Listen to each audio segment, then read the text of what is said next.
ఇంటింటికి వెళ్లి ప్రభుత్వం చేపడుతున్న సంక్షేమ పథకాలను తెలియజేసిన వెలగపూడి.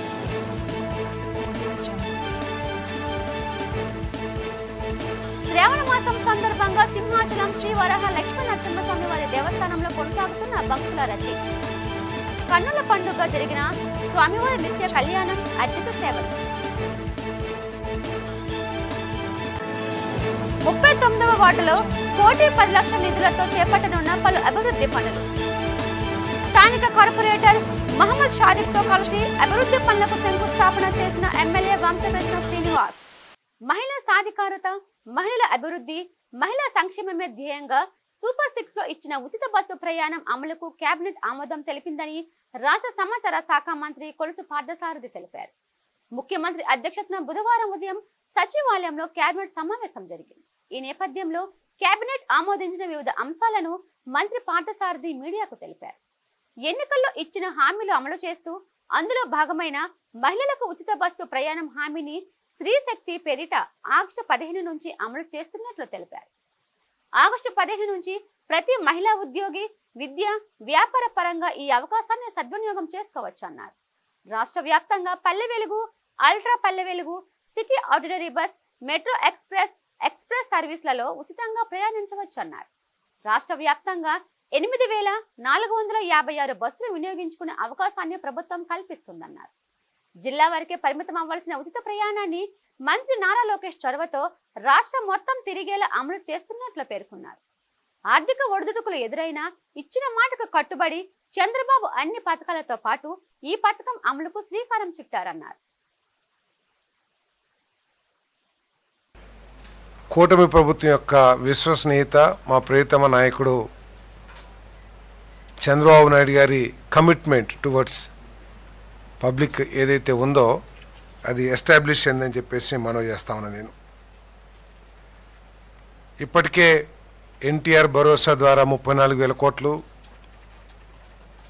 తల్లికి వందనం 10,091 కోట్లు, అదేవిధంగా రైతు భరోసా కానివ్వండి, దీపం కానివ్వండి, దీపం 2 కానివ్వండి, అన్న క్యాంటీన్లు కానివ్వండి, ఇవన్నీ కూడా అమలు చేస్తూ వచ్చాం. మరి మరో హామీ ఏదైతే మహిళలకు ఉచిత బస్సు ఏదైతే ఉందో దాన్ని ఈ నెల 15వ తారీఖు నుంచి ప్రారంభించబోతున్నామని చెప్పేసి చెప్పడానికి సంతోషిస్తున్నామని చెప్పేసి మనం చేస్తున్నాం.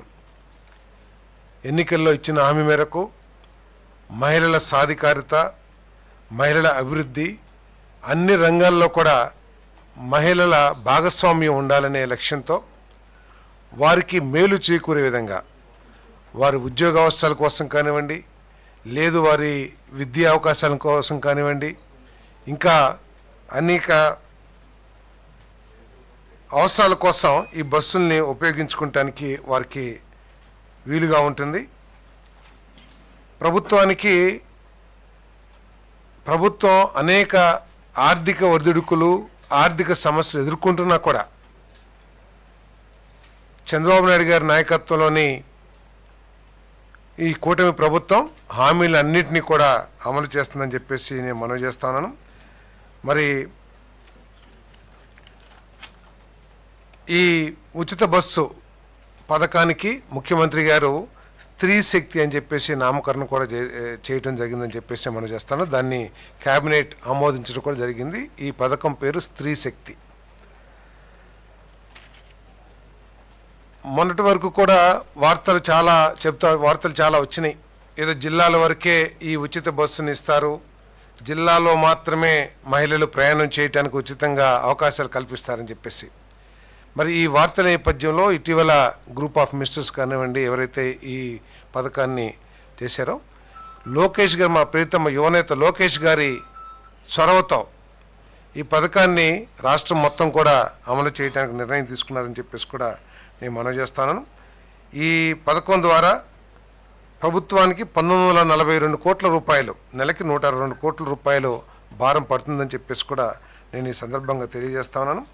మరి దాదాపు 75% బస్సుల్లో ఏపీఎస్ఆర్టీసీ రవాణా చేస్తున్న దాదాపు 11,200 బస్సుల్లో దాదాపు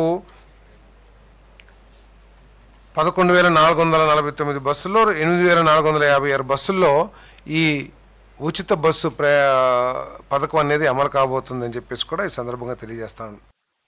ఏడాది కాలంలో కూటమి ప్రభుత్వం అందిస్తున్న పథకాలు ప్రజలకు వివరించడానికి సుపరిపాలనకు తొలి అడుగు కార్యక్రమం నిర్వహిస్తున్నామని విశాఖ తూర్పు ఎమ్మెల్యే వెలగపూడి రామకృష్ణబాబు అన్నారు.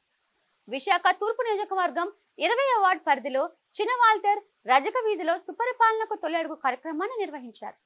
ఈ సందర్భంగా ఎమ్మెల్యే రామకృష్ణబాబు మాట్లాడుతూ కూటమి ప్రభుత్వం ఎన్నికల సమయంలో ఇచ్చిన ప్రతి హామీని నెరవేరుస్తుందని అన్నారు. సుపరిపాలన తొలి అడుగులో భాగంగా చంద్రబాబు నాయుడు గారు ముఖ్యమంత్రి చంద్రబాబు నాయుడు గారి ఆదేశాల మేరకు మొదటి సంవత్సరం ఈ ఎన్డీఏ కూటమి ప్రభుత్వం ప్రధాని మోడీ గారి ఆశీస్సులతో చంద్రబాబు నాయుడు గారి నాయకత్వంలో ఉప ముఖ్యమంత్రి పవన్ కళ్యాణ్ గారి నాయకత్వంలో ఎన్డీఏ కూటమి ప్రభుత్వం ఎలా ఉంది, ప్రజలు ఎలా స్పందిస్తున్నారు, ప్రభుత్వం నుంచి వచ్చే సంక్షేమ పథకాలు ప్రజలకు అందుతున్నాయా లేదా, అలాగే అభివృద్ధి కార్యక్రమాలు విశాఖ నగరంలో జరుగుతున్నాయా లేదా అని ప్రజలకి తెలుసుకోవటం కోసం ఇంటింటికి ఈ కార్యక్రమం ఏర్పాటు చేయడం జరిగింది. ప్రభుత్వం వచ్చిన వెంటనే మొదటి నెలలోనే 3,000 నుంచి 1,000 రూపాయలు పెంచి 4,000 pension plus April May June నెల 3,000 చంద్రబాబు నాయుడు గారు హామీ ఇచ్చిన మేరకు మొదటి నెల 7,000 ఇవ్వడం జరిగింది. అలాగే గ్యాసు సంవత్సరానికి 3 ఉచిత గ్యాస్ సిలిండర్లు, అలాగే తల్లికి వందనం ఎంతమంది పిల్లలు ఉంటే 1వ తరగతి నుంచి ఇంటర్మీడియట్ సెకండ్ ఇయర్ వరకు ఎంతమంది పిల్లలు ఉంటే అంతమందికి తల్లికి వందనం పథకం. రేపు ఆగస్టు 15 నుంచి మహిళలందరికీ కూడా ఉచిత బస్సు ప్రయాణం కార్యక్రమం చేయడం జరుగుతుంది. గత ప్రభుత్వంలో ఈ సైకో జగన్మోహన్ రెడ్డి 12 లక్షల కోట్ల రూపాయలు అప్పు చేసి అనేక ఆర్థిక ఇబ్బందులు ఉన్నప్పటికీ కూడా చంద్రబాబు నాయుడు గారి నాయకత్వంలో అభివృద్ధి సంక్షేమం రెండూ కూడా ఒకే రకంగా రాష్ట్ర అభివృద్ధి కోసం కృషి చేస్తున్నారు. ప్రజలందరిలో కూడా మంచి స్పందన ఉంది. తప్పకుండా కూడా చంద్రబాబు గారి నాయకత్వంలో విశాఖపట్నం అనేది ఒక ఆర్థిక రాజధానిగా, ఒక ఐటీ హబ్గా తయారవుద్దని ప్రజలు ఆకాంక్షిస్తున్నారు.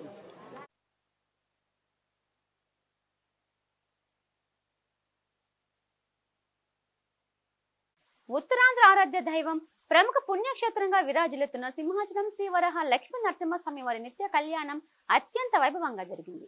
అర్జిత సేవల్లో భాగంగా అర్చక స్వాములు ఉత్సవ మూర్తిని గోవిందరాజ స్వామిని ఉభయ దేవరులతో మండపంలో అధిష్ఠింపచేశారు.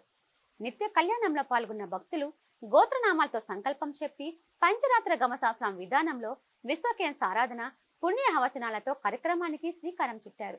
కంకణ ధారణ, నూతన యజ్ఞోపవీత సమర్పణ, జీలకర్ర బెల్లం, మాంగళ్య ధారణ, తలంబ్రాల ప్రక్రియను కమనీయంగా జరిపించారు.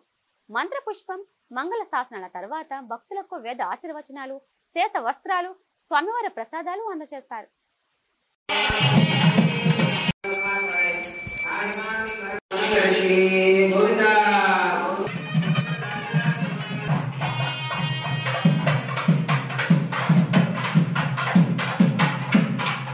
కూటమి పాలన సంక్షేమ పాలన, ప్రజాపాలన, నిరంతర అభివృద్ధితో కూడిన పాలన అని దక్షిణ ఎమ్మెల్యే వంశకృష్ణ శ్రీనివాస్ అన్నారు. ఈ సందర్భంగా 39వ వార్డు పరిధిలోని 1,10,00,000 జీవీఎంసీ నిధులతో ఎంవిజిఎం స్కూల్ వద్ద పలు అభివృద్ధి పనులకు స్థానిక కార్పొరేటర్ మహమ్మద్ షాదిక్ తో కలిసి శంకుస్థాపన నిర్వహించారు. అనంతరం వంశకృష్ణ మాట్లాడుతూ నియోజకవర్గాన్ని మోడల్ నియోజకవర్గంగా తీర్చిదిద్దుతామన్నారు. గత ప్రభుత్వానికి కూటమి ప్రభుత్వానికి తేడాను ప్రజలు గమనించారన్నారు. నియోజకవర్గంలో దాదాపుగా అన్ని రోడ్లు పూర్తి చేశామని, దాదాపు 90% రోడ్ల నిర్మాణం పూర్తయిందని, మిగిలిన 10% రోడ్లను 2-3 నెలల్లోగా పూర్తి చేస్తామని తెలిపారు. గత ప్రభుత్వం పాలనలో రోడ్లు, డ్రైన్లు అభివృద్ధి జరగలేదని, అధికారం చేపట్టిన అతి తక్కువ కాలంలోనే నియోజకవర్గాన్ని అభివృద్ధి పదంలో నడిపిస్తున్నామని స్పష్టం చేశారు. ఈరోజు 39వ వార్డులో సోదరుల సాదిక్ గారు, అలాగే స్థానిక కూటమి నాయకులందరి ఆధ్వర్యంలో ₹1 కోటి అభివృద్ధి పనులకు ఇవాళ శంకుస్థాపన చేయడం జరిగింది. ఎంవిడిఎం స్కూలు, అలాగే సామాజిక భవనం, ఇలా మరమ్మతులు చేస్తూ ఉన్నాం. ఇచ్చిన మాట ప్రకారం ఎక్కడైతే రోడ్లు కానీ, డ్రైనేజీ వ్యవస్థ కానీ, కమ్యూనిటీ హాల్స్ కానీ, ఆర్చ్లు కానీ ఏవైతే ఇచ్చావో అన్నీ కూడా 1 by 1 చేసుకుంటూ వెళ్తూ ఉన్నాం. గత ప్రభుత్వంలో ఉన్నటువంటి రోడ్లు కానీ, ఇప్పుడున్నట్టు రోడ్లు కానీ ఒకసారి మీకు చూస్తే అర్థమవుతా ఉంది. గత ప్రభుత్వం నిర్లక్ష్యాన్ని మేము టేకప్ చేస్తూ ఈ యొక్క విశాఖపట్నం సౌత్ని ఒక అద్భుతంగా తయారు చేయాలని చెప్పి కంకణం కట్టుకున్నాం. అదేవిధంగా ముందుకెళ్తా ఉన్నాం. రానున్న రోజులు ఇంకా చిన్న చిన్న రోడ్లు, పెద్ద రోడ్లు, మేజర్ రోడ్లన్నీ కూడా అయిపోయాయి. చిన్న చిన్న రోడ్లన్నీ కూడా వేస్తాం. డ్రైనేజీ వ్యవస్థను పూర్తిగా మారుతాం. ఈ పక్క పోర్ట్ సైడ్ ఉన్నటువంటి ఎస్ఎల్ కెనాల్ కానీ అలాగే జనతా బజార్ కానీ వాటి అన్నిటి కూడా అతి త్వరలోనే వర్కులు కూడా స్టార్ట్ అవబోతూ ఉన్నాయి. పొల్యూషన్ బారి నుంచి కూడా పూర్తిగా కాపాడినట్టు అవుతుంది ఎస్ఎల్ కెనాల్ ఒకసారి కానీ కంప్లీట్ అయిపోతే. సో ఈ ప్రాంతాన్ని పూర్తి స్థాయి అభివృద్ధి చేస్తాం. పాత ఓల్డ్ బస్ స్టాండ్ అయితే ఉందో అక్కడ ఉన్నటువంటి పాత సబ్ రిజిస్టర్ ఆఫీస్ ఏదైతే ఉందో దాన్ని కూడా ఎంఆర్ఓ ఆఫీస్గా మార్చుతాం. అలాగే సబ్ రిజిస్టర్ ఆఫీస్ కూడా అక్కడ తీసుకొస్తామని తెలియజేస్తూ ఉన్నాం. ఇచ్చిన ప్రతి మాటను కూడా అతి త్వరలోనే మ్యాక్సిమం ఒక 2-3 నెలల్లోనే రూపురేఖలు మారే విధంగా పూర్తిగా ఈ యొక్క నియోజకవర్గం మీద ఉంటామని చెప్పి తెలియజేస్తూ ఉన్నాం. ప్రజలందరూ కూడా చాలా హ్యాపీగా సుఖంతో ఉండడమే లక్ష్యంగా ఈ కూటమి ప్రభుత్వం ఇవాళ అటు సీఎం గారు కానీ డిప్యూటీ సీఎం గారు కానీ అలాగే లోకేష్ గారు అందరం కూడా ముందుకు వెళ్తున్నాం. కాబట్టి వాళ్ళు ఏదైతే అనుకున్నారో దానికి అనుగుణంగా మేము కూడా తీసుకుంటూ వెళ్తాం. Thank you. ఈరోజు కూటమి ప్రభుత్వం వచ్చిన తర్వాత పనులు ఎంత వేగంగా జరుగుతున్నాయో ఈ యొక్క శంకుస్థాపన నిదర్శనం. సుమారు 1,20,00,000 రూపాయలు విలువ చేసే పనులకి ఈరోజు గౌరవ ఎమ్మెల్యే గారు సమక్షంలో ఆయన చేతుల మీదుగా ప్రారంభించడం జరిగింది. ముఖ్యంగా ఏదైతే ఇక్కడ సమీపంలో ఎంవీడియం స్కూల్ ఏదైతే ఉందో ఆ స్కూల్ మరమ్మతుల కోసం సుమారు 15 లక్షల రూపాయలు ఆ స్కూల్ మరమ్మతుల రిపేర్ల కోసం కేటాయించడం జరిగింది. అలాగే ఈరోజు ఆ పనుల కోసం శంకుస్థాపన చేయడం జరిగింది. దాంతోపాటు ఏదైతే రోడ్లు అలాగే డ్రైనేజ్ సమస్యలు ఏదైతే అలాగే పైప్ లైన్ వర్క్స్ కోసం కూడా శంకుస్థాపన చేయడం జరిగింది. దాంతోపాటు ఏదైతే మనకి ఒక కమ్యూనిటీ హాల్ మన పొట్టి శ్రీరాములు కమ్యూనిటీ హాల్ ఏదైతే జిమ్గా ఉందో అది కూడా దానికి కూడా రిపేర్ మరమ్మతుల కోసం కూడా ఈరోజు శంకుస్థాపన చేయడం జరిగింది. అలాగే ఇతర చిన్న చిన్న రిపేర్ అండ్ రెనోవేషన్ వర్క్స్ కూడా కేటాయించడం జరిగింది. సో ఇలాగే రానున్న రోజుల్లో గౌరవ ఎమ్మెల్యే గారి సహకారంతో ఇంకా అభివృద్ధి కార్యక్రమాలు 39వ వార్డులో చేస్తామని చెప్పేసి మీడియా సమక్షంలో తెలియజేస్తున్నాం. కారంచేడు, చుండూరు లాంటి ఘటనలలో దేశవ్యాప్తంగా పెద్ద ఎత్తున నిరసనలు జరిగిన బాధితులకు న్యాయం జరగలేదని సిపిఐ న్యూ డెమోక్రసీ నేతలు ఆందోళన వ్యక్తం చేశారు. చుండూరు దళిత అమరవీరుల 34వ వర్ధంతి సందర్భంగా సిపిఐ పార్టీ రాష్ట్ర కమిటీ ఇచ్చిన పిలుపు మేరకు విశాఖ విజయనగరం జిల్లాల ఏరియా కమిటీ ఆధ్వర్యంలో బుధవారం న్యూ కాలనీలోని ఇందిరాగాంధీ కాలనీ వద్ద 34వ వర్ధంతి సభ జరిగింది. సభకు మురికివాడ నివాసుల సంక్షేమ సంఘం నగర కన్వీనర్ ఈసల లక్ష్మి అధ్యక్షతన వహించారు. పిఓడబ్ల్యూ రాష్ట్ర అధ్యక్షులు M Lakshmi, CPI new democracy senior నాయకులు వై కొండయ్య, ఆ పార్టీ ఏరియా కమిటీ కార్యదర్శి ఎం వెంకటేశ్వర్లు, అరుణోదయ సాంస్కృతిక సమాఖ్య జిల్లా కార్యదర్శి ఈ రామకృష్ణ సభలో మాట్లాడారు. దేశంలో సుదీర్ఘ కాలం పాటు పాలన సాగించిన కాంగ్రెస్ గాని, బీజేపీ గాని, వివిధ ప్రాంతీయ పార్టీలు గాని, సామాజిక న్యాయం కోసం ఏర్పడిన పార్టీలు గాని అణగారిన వర్గాల ప్రజలకు అవి వాగ్దానం చేసిన విధంగా మౌలిక హక్కులను కల్పించలేదన్నారు. ఘోరం జరిగి దాదాపు 34 సంవత్సరాలు అవుతుంది. ఆగస్టు 6, 1991లో చుండూరులో ఏదైతే నరమేధం జరిగిందో ఆ నరమేధం సందర్భంగా పెద్ద ఎత్తున దేశవ్యాప్తంగా ఎట్లయితే పోరాటాలు వచ్చాయో ఆ పోరాటాల సందర్భంగా కొన్ని హక్కులు అనేది వచ్చాయి. ఆనాడు కారంచేడు అనే పోరాటంలో కారంచేడు మీద జరిగిన దాడిలో ప్రజల యొక్క ప్రతిఘటనలో ఆకలి, ఆత్మగౌరవం అనేక విషయాల మీద చర్చింపబడ్డప్పుడు SC/ST అట్రాసిటీ యాక్ట్ ఎట్లయితే ఉనికిలోకి వచ్చిందో తర్వాత నేరం జరిగిన చోటే మాకు న్యాయం దక్కాలి, కాబట్టి నేరం జరిగిన చోటే న్యాయం జరగాలి అంటే అక్కడ కోర్టులు, అక్కడ ప్రత్యేకమైన కోర్టులు పెట్టాలి అని చెప్పేసి బాధితుల కోరికల విధంగా పబ్లిక్ ప్రాసిక్యూటర్లు ఏర్పాటు చేయాలని అనేక న్యాయ విధానంలో జరిగిన అనేక మార్పులు కూడా ఆ చుండూరు పోరాటం అనేది ముందుకు తీసుకొచ్చింది.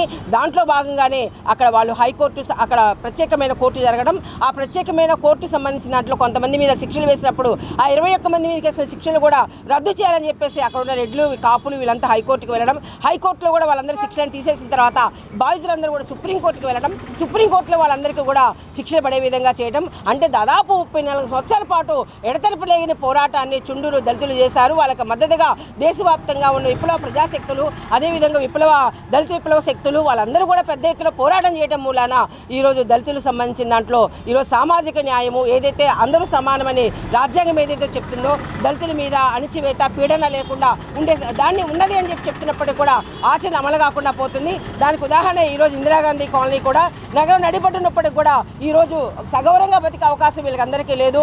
మేము హక్కులు నిరాకరిస్తున్నామంటే ఆచరణలో నిరాకరించట్లేదు అంటారు, కానీ ఆచరణలోకి వచ్చి చూసేసరికి వాళ్ళకి ఏ హక్కులు దక్కని పరిస్థితి ఉన్నది. కాబట్టి వీళ్ళంటికి వ్యతిరేకంగా దళితులు చైతన్యవంతం కావాలి. అమరవీరులు ఏదైతే ఉన్నారో దళిత అమరవీరులు చుండూరు మృతవీరులు ఎవరైతే ఉన్నారో వాళ్ళందరి యొక్క వాళ్ళ పోరాటంలో భాగంగా అనేక హక్కుల్ని తీసుకొచ్చిన పెట్టిన పరిస్థితి ఉన్నది. వాళ్ళు తమ మీద జరుగుతున్న అణచివేతకు వ్యతిరేకంగా పోరాడిన చరిత్ర ఉన్నది. ప్రాణాలు తెగించి వాళ్ళంతా నిలబడిన చరిత్ర ఉన్నది. దాన్ని అన్నింటినీ కూడా స్ఫూర్తిగా తీసుకొని రచయిత సమాజానికి మార్గదర్శకంగా ఉంటూ పాఠకులను ప్రభావితం చేయాలని ప్రముఖ రచయిత ఎంవివి సత్యనారాయణ ఆకాంక్షించారని, ఆయన రచనలు కన్నడ, హిందీ భాషలలో అనువాదం పొందాయని పలువురు ప్రముఖులు పేర్కొన్నారు. ద్వారకా నగర పౌర గ్రంథాలయంలో మంగళవారం రైటర్స్ అకాడమీ ఆధ్వర్యంలో ప్రముఖ రచయిత ఎంవివి సత్యనారాయణ స్మారక పురస్కారం 2020 ప్రధాన కార్యక్రమాన్ని నిర్వహించారు. రైటర్స్ అకాడమీ వ్యవస్థాపకుడు వివి రమణమూర్తి అధ్యక్షతన జరిగిన ఈ కార్యక్రమానికి అతిథులుగా నాగార్జున విశ్వవిద్యాలయం పూర్వ ఉపకులపతి ఆచార్య వి బాలమోహన్ దాస్ తో పాటుగా వివిధ సాహితీకారులు హాజరయ్యారు. అనంతరం ఎంవివి సత్యనారాయణ కుటుంబ సభ్యులు, అతిథులు ప్రముఖ కథా రచయిత గంధం నాగేశ్వరరావుకు ఎంవివి స్మారక సాహిత్య పురస్కారాన్ని ప్రదానం చేశారు. స్మారక సందర్భంగా ఈరోజు ఇద్దరికి అవార్డులు ఇవ్వాలని చెప్పి నిర్ణయించడం జరిగింది. ఒకటి ప్రముఖ కథా రచయిత, పోలీసు ఆఫీసర్గా పనిచేస్తూ ఆయన అనుభవాన్ని అన్నింటిని కూడా కథలుగా రాసిన మంజరి గారు విజయనగరం, వారికి ఎంవివి సత్యనారాయణ సాహిత్య పురస్కారం ఇవ్వడం జరుగుతుంది. అలాగే మన కొచ్చర్లకోట వెంకట రమణమూర్తి గారికి, ఆయనకి కూడా ఎంవివి సత్యనారాయణ స్మారక సేవా అవార్డుని ఇవ్వడం జరిగింది. ప్రముఖ రచయిత వాళ్ళు అంతా కూడా కుటుంబ సభ్యులందరూ కూడా ముందుకొచ్చి ఈ కార్యక్రమాన్ని దిగ్విజయంగా చేయాలి, ఒక రచయితకి అపూర్వ గౌరవాన్ని ఇవ్వాలనే ఉద్దేశంతో ఎంవివి సత్యనారాయణ గారికి ఈ గౌరవాన్ని ఇవ్వడం జరిగింది. వారి స్మారకంగా, ఎందుకంటే ఆయన ఎన్నో కథలు రాశారు, ఎన్నో నవలు రాశారు, ఎన్నో డిటెక్టివ్ నవలు రాశారు. వారిని స్మరించుకుంటూ ఈరోజు ఈ సభని ఏర్పాటు చేసి ఈ ప్రతి ఏడాది కూడా ఇద్దరు కవులకి అవార్డుని, ఇద్దరు కవులకి, సాహిత్య సేవ చేస్తున్న వాళ్ళకి, సాహిత్యంలో ఉన్న వాళ్ళకి 2 అవార్డులు ఇవ్వాలని చెప్పి కుటుంబ సభ్యులు నిర్ణయించారు. ప్రతి ఏడాది కూడా రైటర్స్ అకాడమీ సారథ్యంలో ఈ కార్యక్రమం జరుగుతుంది. ఆర్టీసీకి చెందిన స్థలాన్ని లూలు షాపింగ్ మాల్ కు రాష్ట్ర ప్రభుత్వం కేటాయించడాన్ని ఆర్టీసీ ఎంప్లాయీస్ యూనియన్ నేతలు ముక్త కంఠంతో ఖండించారు. లూలు స్థలాన్ని కేటాయిస్తూ జారీ చేసిన జీవోను తక్షణమే రద్దు చేయాలని డిమాండ్ చేశారు. నగరంలోని విజేఎఫ్ ప్రెస్ క్లబ్ లో జరిగిన మీడియా సమావేశంలో యూనియన్ నేతలు మాట్లాడుతూ ప్రభుత్వం విలువైన భూములను లూలుకు కేటాయించడాన్ని తప్పుపట్టారు. ఆర్టీసీ ఆస్తులను వ్యాపారవేత్తలకు కట్టబెట్టడంపై ఆగ్రహం వ్యక్తం చేశారు. విజయవాడ నడిబొడ్డున ఉన్న ఆర్టీసీకి చెందిన 400 కోట్ల ఆస్తులను లూలు షాపింగ్ మాల్ కు కేటాయించడంపై నేతలు మండిపడ్డారు. ఆర్టీసీకి చెందిన విలువైన స్థలాలను ప్రైవేట్ సంస్థలకు కేటాయిస్తూ జారీ చేసిన జీవోను తక్షణమే రద్దు చేయాలని యూనియన్ నేతలు డిమాండ్ చేశారు. లేని పక్షంలో ఆర్టీసీ ఆస్తుల సంరక్షణకు పెద్ద ఎత్తున పోరాటం సాగిస్తామని ప్రభుత్వాన్ని హెచ్చరించారు. ఏదైతే ఏపీఎస్ఆర్టీసీలో సంబంధించి విజయవాడ నగర నడిబొడ్డులో ఉండేటటువంటి గవర్నర్పేట 1 and 2 డిపోలు సంబంధించినటువంటి డిపోలు, అలాగే విజయవాడ పాత బస్టాండ్కి సంబంధించినటువంటి కొంత స్థలము 4.15 ఎకరాల స్థలాన్ని మరి ఈ రాష్ట్ర ప్రభుత్వం లుల్లు కంపెనీకి మరియు జీవో నెంబర్ 137 ద్వారా మరి ఇవ్వడం జరుగుతుంది. దాన్ని పూర్తి స్థాయిలో మేమైతే ఆర్టీసీ ఉద్యోగస్తులుగా, ఏపీపీటీడీ ఎంప్లాయీస్గా వ్యతిరేకిస్తున్నాం. ఎందుకంటే మరి విజయవాడ నగర నడిబొడ్డులో కోట్లాది రూపాయలు విలువ చేసేటటువంటి మరి స్థలాన్ని ఏదో ఒక ప్రైవేట్ లుల్లు కంపెనీకి ఇవ్వడం అనేది కరెక్ట్ కాదు. మరి ఈ పరిస్థితుల్లో అక్కడ 2 డిపోల్లో సుమారు 1100 మంది ఉద్యోగస్తులు, అలాగే లక్షలాది మంది సంబంధించినటువంటి ప్రజలు కూడా మరి తిరుగుతుంటుంటారు. ఈ పరిస్థితుల్లో అక్కడ డిపోలను తీసేసి వేరే దగ్గరికి మార్చేటటువంటి పరిస్థితి ఉండేటప్పుడు చాలా ఇబ్బందికరమైనటువంటి పరిస్థితులు ఉన్నాయి. కనుక తక్షణమే ఏదైతే 137 జీవో ఇచ్చున్నారో లుల్లు కంపెనీకి సంబంధించినటువంటి జీవోని రద్దు చేయాలని చెప్పి మేమైతే మీ ద్వారా ఈ రాష్ట్ర ప్రభుత్వాన్ని కోరుతున్నాం. ఒకవేళ లుల్లు కంపెనీకి ఇవ్వాలనుకుంటే టౌన్ అవుట్కట్స్లో ఎక్కడ ఇచ్చుకుని దాన్ని డెవలప్మెంట్ చేస్తూ సిటీని పెంచుకోవాలి తప్ప మరి ఏదైతే మంచిగా ఉండేటటువంటి స్థలాలను తీసుకెళ్ళి మరి వేరే కంపెనీలకు ఇచ్చి అక్కడ ఉండేటటువంటి స్ట్రక్చర్ని డిపోల్ని అన్నింటినీ కూడా పాడు చేయడం అనేది కరెక్ట్ అయినటువంటి విధానం కాదని చెప్పేసి మేమైతే ఏపీపీటీడీ ఎంప్లాయీస్ యూనియన్గా మీ ద్వారా ఈ రాష్ట్ర ప్రభుత్వానికి తెలియజేసుకుంటున్నాం.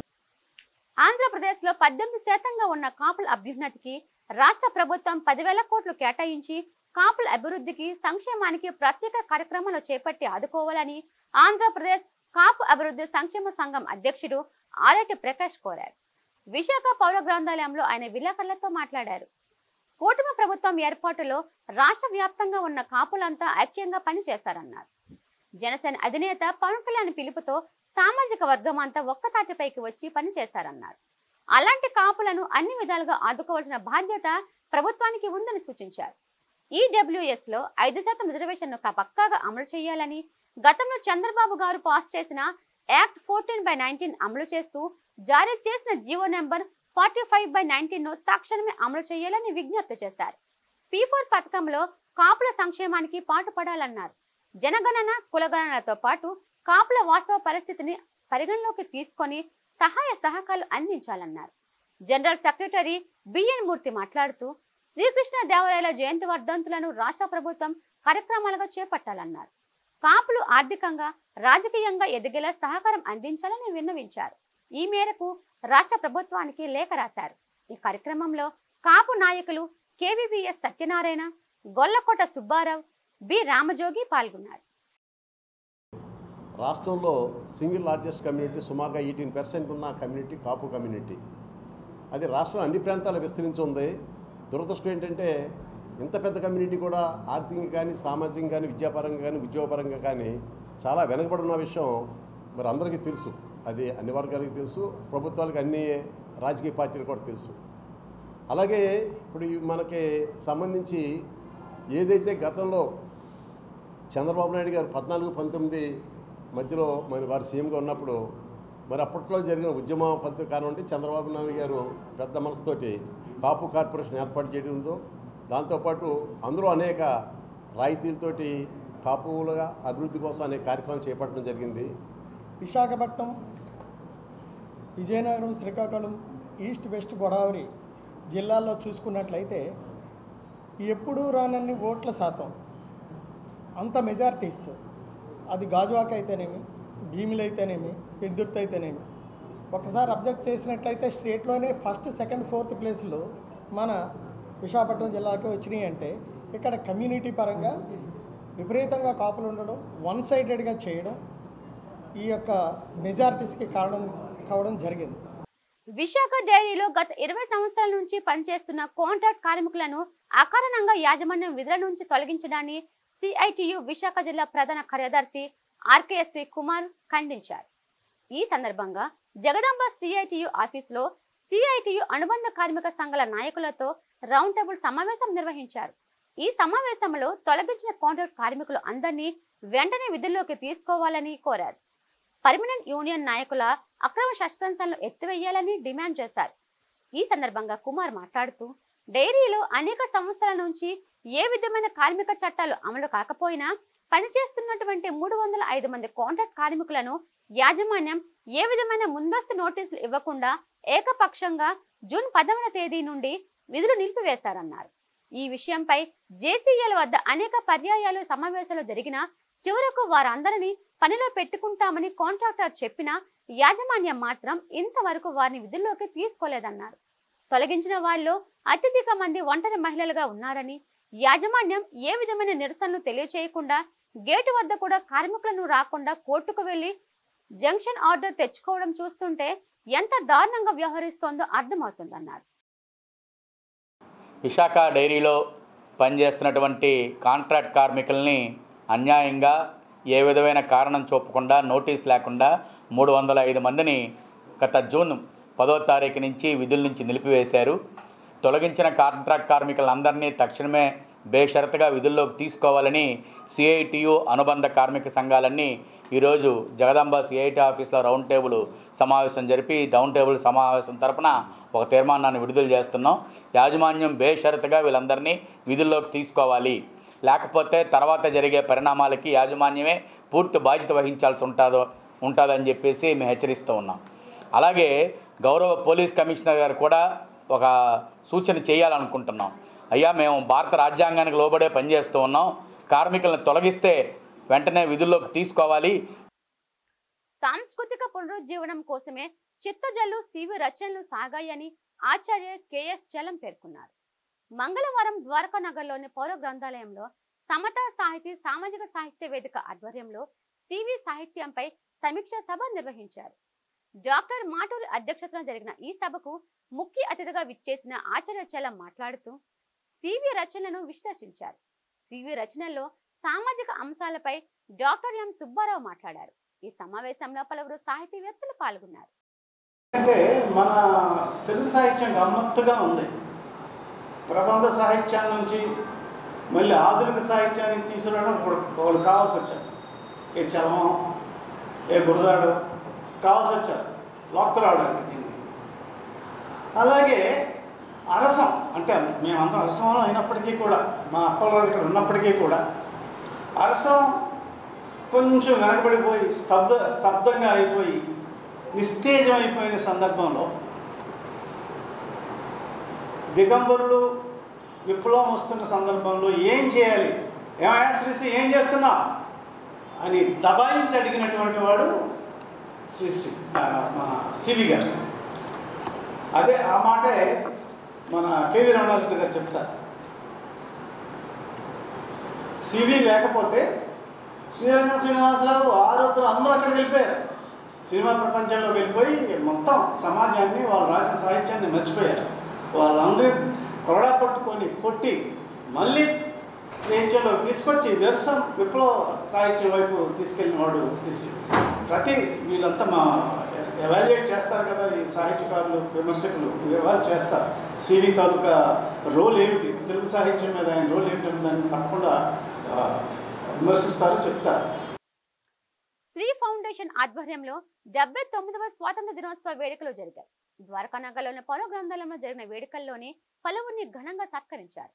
ఫౌండేషన్ ఆధ్వర్యంలో నిర్వహించిన సాంస్కృతిక కార్యక్రమాలు ఆహుతులను అలరించాయి. ఈ సందర్భంగా శ్రీ ఫౌండేషన్ చైర్మన్ బగాది శ్రీరామ్మూర్తి, రామలక్ష్మి, గురుదేవ్జీ మాట్లాడారు. శ్రీ ఫౌండేషన్ స్వాతంత్ర దినోత్సవ వేడుకలను ముందుగా నిర్వహించడం పట్ల హర్షం వ్యక్తం చేశారు. పలు రంగాల్లో విశేషమైన సేవలు అందించిన వారిని గుర్తించి పౌర సన్మానం నిర్వహించడం అభినందనీయమన్నారు. సమాజానికి విశేషమైన సేవలు చేసిన వారిని గుర్తించి వారిని ప్రోత్సహిస్తే మరింత ఉత్సాహంగా చేస్తారన్నారు. ప్రజలు దేశం కోసం ఎలాంటి త్యాగాలు చేయడానికైనా ఎల్లప్పుడూ సన్నద్ధంగా ఉండాలని వక్తలు పిలుపునిచ్చారు. ఈ కార్యక్రమంలో శ్రీ ఫౌండేషన్ ప్రతినిధులు శ్రీరాజ్, పర్వీన్, కనకదుర్గ తదితరులు పాల్గొన్నారు. ఈరోజు శ్రీ ఫౌండేషన్ ఆధ్వర్యంలో విద్య, వైద్య, ఆరోగ్య, సామాజిక, రాజకీయ రంగాలలో విశిష్ట కృషి చేసిన పెద్దలందరినీ శ్రీరామ్మూర్తి గారి నాయకత్వంలో కనకదుర్గ గారు, అప్పారావు గారు, మన మిత్రులందరూ సహకారంతో ఈరోజు గత 36 సంవత్సరాల నుంచి ఎన్జిఓగా సేవా కార్యక్రమాలు చేస్తున్నారు. మరి ముఖ్యంగా ఉత్తరాంధ్ర జిల్లాలో హెడ్ క్వార్టర్లో ఈ విశాఖ సెంట్రల్ లైబ్రరీలో వీళ్ళు ఇక్కడ కార్యక్రమం నిర్వహించడం జరిగింది. ఒక నియర్లీ 50 మంది వరకు ఈ అవార్డు కార్యక్రమంలో పార్టిసిపేట్ చేయడం జరుగుతుంది.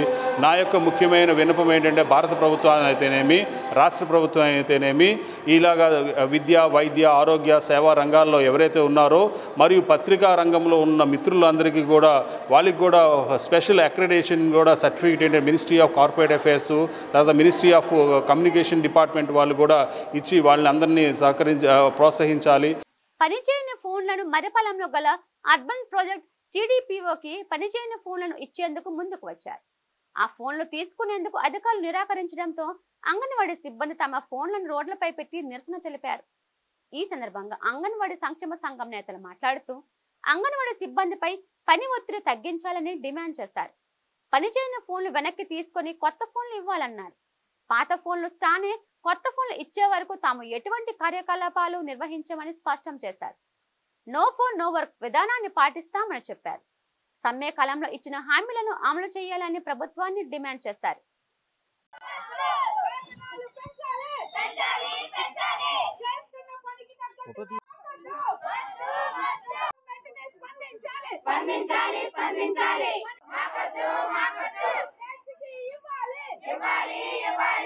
వార్తలు ముగించే ముందు ముఖ్యాంశాలు మరోసారి.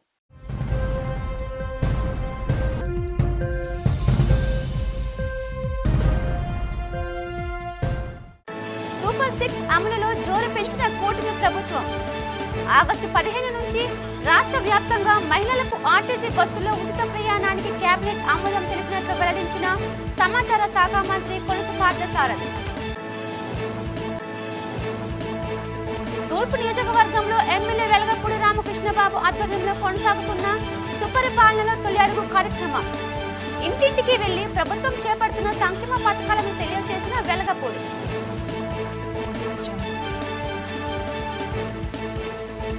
శ్రావణ మాసం సందర్భంగా సింహాచలం శ్రీ వరాహ లక్ష్మీ నరసింహస్వామి వారి దేవస్థానంలో కొనసాగుతున్న భక్తుల రద్దీ. కన్నుల పండుగ జరిగిన స్వామివారి నిత్య కళ్యాణం, అర్జిత సేవలు. 39వ వార్డులో 1,10 లక్షల నిధులతో చేపట్టనున్న పలు అభివృద్ధి పనులు.